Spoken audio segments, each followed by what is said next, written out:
নমস্কার, সবাই কেমন আছেন? আজ দশহরা। আমি সকাল সকাল চানটা করে নিয়েছি। চান করে জলখাবার বানাতে লেগে গেছি, কারণ আমাদের আজ উপোস। সবাই শুকনোই খাবে, লুচি তরকারি। বাপি দই নিয়ে চলে এসেছে, দইটা এখানে জল দিয়ে চাপা দিয়ে দিলাম। এদিকে আমি ঘুগনিটা বসিয়ে দিয়েছি সকাল করে, সবাই জলখাবার খাবে। ঘুগনি পরোটাগুলো করে নিচ্ছি। খেয়ে মেয়েটা নাচ শিখতে যাবে, তাড়াতাড়ি করে পরোটাগুলো করে নিই। আর আমি ডালদা দিয়ে সেঁকে পরোটা করছি, কারণ আমাদের পুরো তেল দিয়ে করে পরোটা করলে কেউ খাবে না।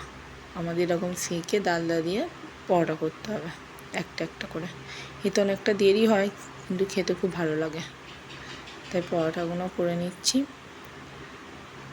ওরা জলখাবার খাওয়ার মতোই করবো, বাকিগুলো পরে করবো, কারণ একবারে করে রাখলে খেতে ভালো লাগবে না। কিছুটা করে নেবো, আবার কিছুটা পরে করে নেব।